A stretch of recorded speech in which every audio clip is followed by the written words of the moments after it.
Well, the first Newspoll result for 2020 got very personal today. You rarely see a leader cop such a bath in personal approval ratings while the party records just a tremor. But that's what occurred. Scott Morrison has landed in the same place as Bill Shorten, of all people, was on at his most unpopular, down 9 points to 39. While Anthony Albanese is on top of that particular measurement at 43. What has Anthony Albanese done to deserve that? Sky News Political Editor Andrew Clennell joined me earlier today. Andrew Clennell, thank you very much for your time. Thanks, mate. OK, a 9-point drop in preferred Prime Minister stakes. It's more of an earthquake than a tremor, isn't it? Well, it certainly is. I mean, I spoke to the Newspoll pollster this morning and he was saying that the last time there was a drop like this was after Julia Gillard broke her a promise on the carbon tax. It's a very significant move in the polls. Obviously, the Morrison people think they can snap back on it and get his approval rating to a better position and get ahead as preferred PM. But I guess it illustrates that he's set a massive task for himself with his own gaffes. Yeah, what's the feeling within the Prime Minister's office? Well, at least in government areas, because I noticed today Josh Frydenberg is out there with a spring in his step.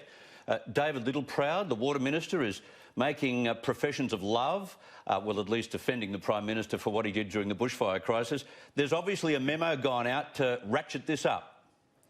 Well, they're probably both thinking it could be worse. I could be Scott Morrison, Chris. That's probably where it's at.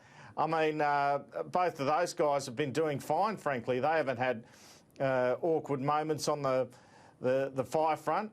And that's been more the issue for Scott Morrison than any other issue or even policy on this matter, I think. All those awkward encounters, the Hawaii holiday, you know, whether you think it's fair or not, the people haven't responded well to it, and that's what's occurred. But yes, I mean, there's absolutely no doubt there'll be more announcements in the wings. That's certainly what I'm hearing in terms of the recovery effort. There'll be more money thrown around as the federal government and the Prime Minister aims to convince people that he's on top of this crisis.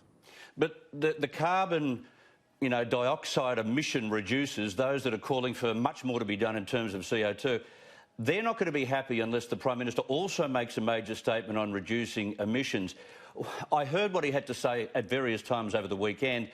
I get a feeling he's hedging his bets. What's your gut feel on that? Oh, he sure is, Chris. I mean, he's saying one thing to ABC, I feel. He sort of flirts with it there and then he goes on 2GB and it's, oh no, we're sticking with the current plan. What's been made clear to me today is they are going to stick to the current target, at least at the moment. But the argument is that, you know, a target's not a limit.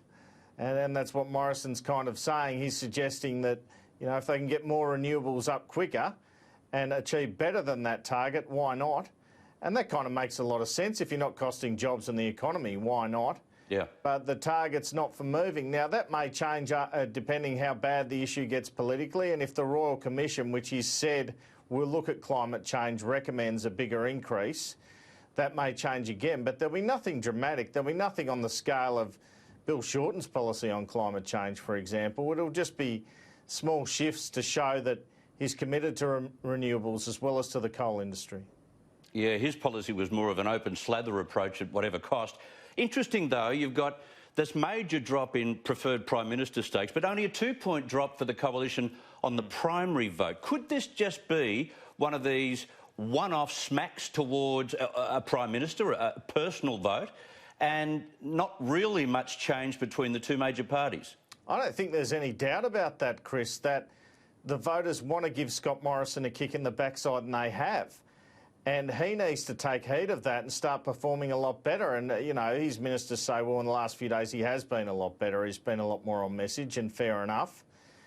But this isn't an anti-government result. This is an anti-Scott Morrison result. Yeah. And in that sense, maybe that's more of a worry for Morrison. I mean, we've seen the leadership changes over the years. No one's suggesting that. I mean, Turnbull and Abbott got replaced after 30 bad news polls. This is one.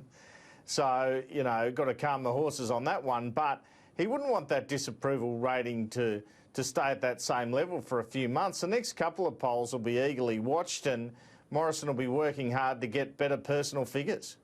So when you have approval ratings go as low as they did for Scott Morrison, his opposite tends to get this mighty jump, as Anthony Albanese has done. Does he deserve any of that, or is this all Scott Morrison's own goal? No, this is own goals. This is like 3 or 4-0 in front, but, you know, the other side have scored against themselves. That's the way I see it. Albanese's announced a few small initiatives here and there that have been followed up on the bushfire front, but they haven't even registered, and he hasn't really come up with any policy. He's sort of just opposed. So, to me, it's like he's getting beaten by an empty chair, and that's a bit galling for the PM. But that's where he's found himself. I called it the month from hell. It has been. But, you know, it's a long year, isn't it? And we've seen how much it's turned around just in a month. So that's the way he's got to approach it. He's got to approach it in a positive frame and with some optimism, Scott Morrison, that he can get back to where he was. And the irony is, if you put aside Cobargo, if you put aside the fact that he was in Hawaii, no other Prime Minister has done more to interweave, I guess, the ADF and the reservists in a relief and rebuilding operation after a natural disaster. No other Prime Minister. Well, that's hotly contested, isn't it? I mean, Kevin Rudd saying, I did a whole heap after Black Saturday, but that's what the PM's saying. And look, 2 billion, he says, is an initial commitment. I mean, if you want to look at how much the PM's prepared to commit, he's prepared to commit his holy and sacred budget surplus to this effort. He's prepared to sacrifice that, the main thing the government stood for in the past few months, holding on to that surplus. So that shows how he's taking it and how important an issue he's seeing it as. It's just ironic, isn't it? Initially, his argument was it's a state responsibility. Then he said, I couldn't act without the request of the states. Now he's owning it and it's becoming a federal issue, and it's kind of been to his detriment to some extent that he has owned it a bit, and maybe that's let, say, New South Wales off a little bit politically. Yeah, and here we are, thought we'd been through a federal election where we didn't give a damn about polls for a time, but now this next one will be hotly focused on, not just by all of us in political speak land, but also those within. Yeah, it's a crazy situation. Well, someone in government did remark to me this morning, look, the last time we were behind 51-49 in Newspoll, we won an election. And there's some truth to that. And there's absolutely no doubt that the two-party preferred figure and the primary figure, they're no cause for concern at all, really, no cause for panic.